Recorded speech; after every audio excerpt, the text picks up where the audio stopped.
반갑습니다. 구름책방입니다. 오늘 소개해드릴 책은 바로 이 책, 교회에서 쓰는 말 바로잡기입니다.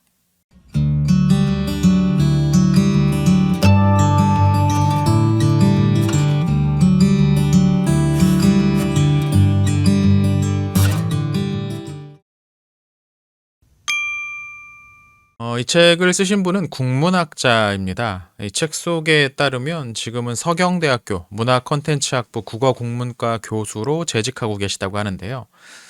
제가 나온 총신대학교에서도 강의를 하신 적이 있다고 하네요. 아현동에 있는 한 교회에서 장로로 섬기고 계시다고도 합니다. 국문학자라는 직업적 특성상 아무래도 사람들이 사용하는 말의 적절성 여부가 귀에 더 강하게 들려오지 않을까 싶습니다. 비문이나 단어의 원래 의미와는 다른 사용 같은 것들 말이죠. 그런데 교회라는 곳이 말이 많은 곳이잖아요. 오늘 우리의 예배는 철저하게 말로 이루어집니다.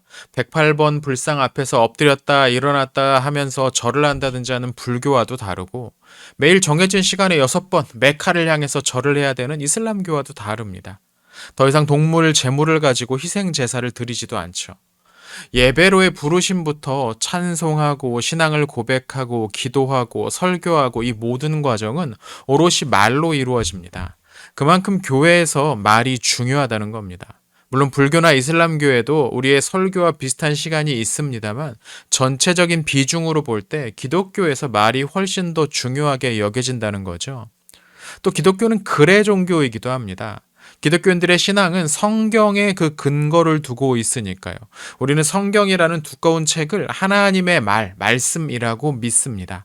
때문에 성경을 읽는 일이 매우 중요하게 여겨지죠.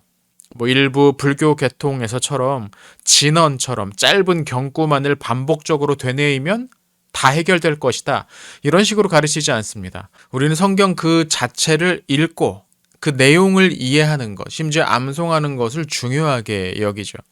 이렇게 교회는 본질적으로 말과 글을 중요하게 여깁니다. 하지만 실제 현장에서 사용되는 말과 글들을 보면 헉 하는 소리가 나올 때가 의외로 많습니다. 그만큼 정확하지 못한 표현이나 사용법이 많다는 거죠. 아무래도 그 이유는 1차적으로는 몰라서가 아닐까 싶습니다. 제대로 배우지 못한 거죠. 사실 문법이라는 게 따지고 들어가면 어려운 경향도 있고, 그래서 대부분은 그다지 재미를 느끼지 못하는 부분입니다. 제대로 배우고 정리되지 않으면 관행적으로 써온 대로만을 반복하게 되죠. 그러다 보니까 나이가 젊은 분들 가운데서도 앞선 세대가 잘못 사용하셨던 표현들을 그대로 따라하면서 고루하고 잘못된 표현을 뭔가 있어 보이는 표현이라고, 전통이라고까지 생각하는 일도 일어나곤 합니다. 한 가지 예를 들어보면, 이 책에서도 지적되는 내용이지만 추도식과 추모식이라는 말이 있습니다.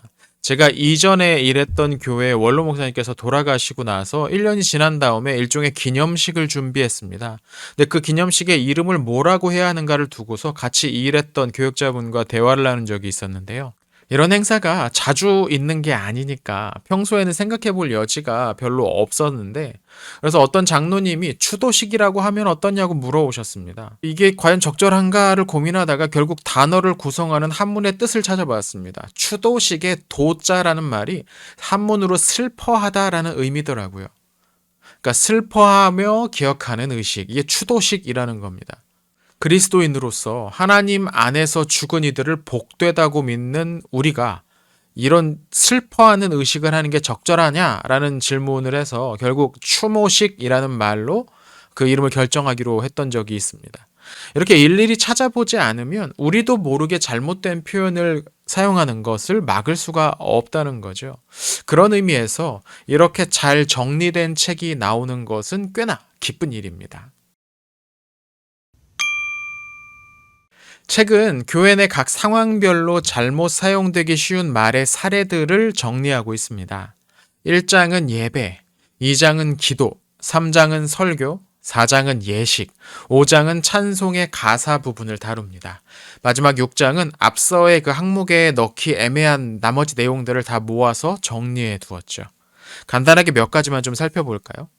예배와 관련해서 저도 어렸을 때부터 거슬렸던 표현 중 하나가 준비 찬송이라는 말이었습니다. 저자는 이에 대해서 이렇게 말합니다. 찬송은 항상 그 자체로 하나님께 영광을 올려드리는 행위여야 합니다. 말 그대로 하나님을 찬미하는 데 목적을 둬야지 다른 어떤 것을 위한 수단으로 삼아서는 곤란합니다. 수영하기 전에 몸을 푸는 준비 운동을 하듯 찬송을 그렇게 준비용으로 부를 수는 없습니다. 굉장히 맞는 말이죠. 근데 꼭 준비 찬송이라는 말을 사용하지 않더라도 실제적으로는 그런 식으로 찬송을 소비해버리는 경우가 많이 있습니다. 대표적으로 이 목사 장로들이 모여서 회의하는 노회 같은 자리를 가보면 잠시 흩어졌다가 다시 모여서 회의를 진행하려고 할 때 대뜸 나와서 찬송가 한 장을 부르자고 하는 경우가 많습니다. 찬송을 부르는 동안에 그 소리가 들리면 밖에 나갔던 분들 다시 들어와서 자리에 앉고 회의를 준비하라는 겁니다. 근데 생각해보면 찬송은 준비를 하라고 부르는 게 아니라 준비를 한 후에 부르는 게 맞죠. 비슷한 베리에이션으로 찬송을 들으며 헌금하겠습니다 라는 표현도 문제가 있습니다. 찬송은 헌금을 하기 위한 배경음악이 될 수가 없으니까요. 그럼 기도 쪽으로 넘어가 볼까요? 우리가 기도할 때 주어를 뺀 채 사랑하시는 하나님이라고 말하는 경우를 종종 들을 수 있습니다. 근데 이거 좀 애매한 표현이라는 겁니다. 사랑하다는 동사의 주어와 목적어가 불분명하기 때문이죠. 하나님이 사랑하신다라는 뜻이라면 누구를 사랑하는지가 표기되어야 됩니다. 저희를 사랑하시는 하나님 이렇게 하든지요. 반대로 우리가 사랑하는 하나님이라고 말하려면 사랑하시는 이라는 단어는 옳지 않습니다. 왜냐하면 사랑을 하고 있는 우리 자신을 높이는 표현이니까요. 기도할 때 하나님을 당신이라고 부르는 건 좀 더 중요한 문제입니다. 저자에 따르면 우리말 어법에서 당신이라는 표현은 두 가지 의미로 사용됩니다. 첫 번째는 2인칭 대명사죠. 이건 자신과 동등하거나 낮은 존재를 가리키는 말입니다. 당신이 그럴 수 있어. 당신 이러고 저쩌고 이런 표현인 거죠. 또 하나는 3인칭 극존칭 대명사로 사용되기도 합니다. 자기보다 아주 높은 자리에 있는 분을 높여 부를 때 이것을 사용하죠. 근데 포인트는 뭐냐면 3인칭 대명사, 여기에 없는 사람들을 가리킬 때 말한다는 겁니다. 하지만 기도나 찬양은 하나님을 향해 하는 것이죠. 하나님이 내 앞에 계시다고 믿음으로 하는 겁니다. 그러니까 여기에서 당신이라는 표현을 하면 2인칭 대명사가 되는 것이죠. 그럼 이건 아주 신성모독적인 표현입니다. 하나님과 맞먹으려고 하는 겁니다. 하나님을 나와 동등하거나 나보다 낮은 존재로 생각하고 당신이라고 부르며 기도하는 거니까요. 하나님을 당신이라고 부르는 식의 이런 표현은 우리말에 대한 충분한 문법적 고민이 없는 채로 그냥 외국어 문장들을 대충 번역해서 들여온 데서 시작하지 않았나 싶습니다. 특히 제대로 검수되지 않은 채로 외국곡을 번역해서 부르는 찬양 같은 경우에서 많이 발생하죠. 이런 노래가 있죠. 당신은 영광의 왕, 당신은 평강의 왕. 이런 가사가 있는데 이건 대단히 하나님을 높이는 것 같지만 하나님 왕이십니다라고 높이는 것 같지만 실제로 이 당신이란 표현 때문에 하나님을 내 수준이나 나보다 낮은 존재로 부르고 있는 거죠. 코미디 같은 현상입니다. 이 책에서 가장 자주 다루고 있는 케이스는 역시 높임법에 관련된 내용인 것 같습니다. 예를 들어 집사님들 주관으로 드리는 예배라는 표현이 있을 수 있는데요. 여기선 집사님이라는 부분이 잘못됐습니다. 특히 이런 말을 하는 게 자신이 그 집사님들 중 하나라면 자신을 높이는 게 되는 거죠. 또 성경을 읽을 때 제가 읽어드리겠습니다라는 표현도 문제라고 합니다. 이런 표현은 상대가 글을 읽지 못하는 사람일 경우에 대신 읽어주겠다는 뜻이라는 거죠. 그냥 제가 읽겠습니다 정도로 사용하면 될 일을 읽어드리겠습니다라고 하면 그게 더 높임의 표현인 것처럼 착각을 한 경우입니다.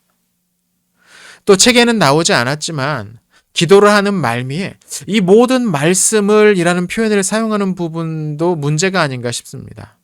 이건 자신이 기도한 내용을 말씀이라고 높여 부르고 있는 겁니다. 우리말 어법에선 자신이나 자신과 관련된 것들을 높이지 않는 게 맞습니다. 생각해보면 과거 심지어 왕들도 자신을 가리켜서 과인은 이렇게 부족한 사람이라고 낮춰 부르는 게 예법이었거든요. 높임법과 관련해서 기억해야 될 또 한 가지 원칙은 뭐냐면 우리말에서는 인격체만 높인다는 겁니다. 비인격체를 높여서 표현하는 습관은 잘못됐다는 거죠. 예를 들면 축도할 때 뭐 이러고 저러고 해서 은혜가 영원히 함께 계시옵기를 뭐 이런 식의 표현이 있을 수 있습니다. 그래서 계시다라는 말의 주어는 은혜죠. 비록 그 은혜가 하나님으로부터 나온 것이라고 하더라도 은혜 그 자체는 살아있는 것, 인격적인 것이 아니기 때문에 거기에 계시다라는 말로 높여 쓸 수가 없습니다. 비슷한 표현으로 예배 인도자가 누구누구 목사님의 설교 말씀이 계시겠습니다 라고 말하는 것도 부적절합니다. 설교 말씀은 인격체가 아니기 때문에 계시겠습니다 라는 식으로 높여서 부를 수 없다는 거죠. 말씀은 계실 수가 없습니다. 그냥 설교 말씀이 있겠습니다 정도로 충분합니다. 책에 언급되지 않았지만 아마도 유일한 예외로는 요한복음에 예수님을 말씀이라고 부르는 경우 그럴 때만 높임법이 가능하겠죠. 근데 개인적으로 좀 더 흥미로운 지적은 호칭과 관련된 부분이었습니다. 이런 내용이 있는데요. 남을 높일 때는 직명을 뒤에 쓰는 게 예의지만 자신을 지칭할 때 그렇게 하면 자신을 스스로 높이는 것이 되어 실례입니다. 남 앞에서 자신을 소개하면서 직명을 밝힐 필요가 있을 때는 목사 누구누구, 장로 누구누구라고 해야 자신을 낮추는 겸손한 표현이 됩니다. 저는 이 부분을 이 책을 읽고 처음 알았습니다. 그러니까 직함을 이름의 뒤에 쓰느냐 앞에 쓰느냐에 따라서 높임의 의미가 달라진다는 거죠. 예를 들어 저를 가리켜서 김상호 목사입니다 라고 하면 저를 높이는 거라는 뜻입니다. 다른 사람이 저를 향하여서 김상호 목사님입니다 라고 이야기하는 건 저를 높여주는 의미로 사용할 수 있지만 제가 스스로 말할 때는 적절하지 않다는 거죠. 그럴 때는 목사 김상호입니다 라고 말한다는 겁니다. 기본적으로 이름으로 불리느냐 직분으로 불리냐의 문제인 것 같은데요. 직분으로 불리는 것이 더 높임의 의미가 있다는 거죠. 이걸 성경 속 이름을 부를 때로 적용을 시켜보면 사도 베드로라는 표현은 높임이나 존경의 의미가 없습니다. 반대로 베드로 사도라고 하는 것이 높임의 의미가 있다는 거죠. 개인적으로는 가장 재밌었던 부분이었습니다. 또 하나 사모라는 표현도 주의해서 써야 된다고 말합니다. 사모는 그 뜻을 풀면 스승의 부인이란 뜻이죠. 교회 안에서 흔히 목사나 전도사 등의 교역자의 부인을 사모라고 부르는데요. 이들이 신앙의 스승이니까 그 자체로는 틀린 표현이라고 할 수는 없습니다. 다만 목사가 자신의 아내를 다른 사람에게 소개할 때 제 사모입니다 라고 말하는 건 무례한 표현이라는 겁니다. 뭐냐면 상대에게 내 부인을 높이는 거니까요. 앞서도 말했지만 우리말 어법에선 자신이나 자신과 관계된 사람들을 높이지 않습니다. 그냥 제 아내입니다 정도면 충분하다는 겁니다. 영상에서 언급한 것 이외에도 읽어볼 만한 내용이 참 많습니다. 그리고 가장 좋은 점은 그 내용 대부분이 우리가 실제로 신앙생활을 할 때 적용해 볼 수 있는 실제적인 사례들이라는 거죠. 처음에도 말씀드렸지만 기독교는 말과 글의 종교인데 말과 글에서 정확하지 못하거나 부적절한 표현들이 많아지다 보면 결국에는 그 원래의 의미마저 훼손될 수도 있습니다. 그래서 저는 이 책을 읽고 나서 신대원 필수 과목으로 이런 내용 좀 가르쳤으면 좋겠다라는 생각도 들었습니다. 한 학기 강의 정도는 아니라고 하더라도 한 두세 차례 정도 듣고 성경시험 보듯이 반드시 패스를 해야 되는 시험으로 도입을 하면 어떨까 싶네요. 사실 이 내용이 아주 까다롭고 어렵다기보다는 충분히 생각하지 않고 사용하던 관행의 문제라서 그 정도의 자극만 줘도 충분하지 않을까 싶습니다. 어차피 교역자들이 교회에서 가장 많이 말하는 사람들이니까 이들의 언어부터 정리된다면 조금씩 차츰차츰 교회 안에서의 언어 습관도 정리가 되지 않을까 싶어서입니다. 오늘은 바로 이 책 교회에서 쓰는 말 바로잡기를 리뷰해 보았습니다. 내용이 좀 흥미 있으셨나 모르겠습니다. 기회가 된다면 꼭 한번 읽어보시면 좋을 것 같습니다. 오늘 영상 내용이 괜찮으셨다면 구독과 좋아요 부탁드리겠습니다. 시청해주셔서 감사합니다.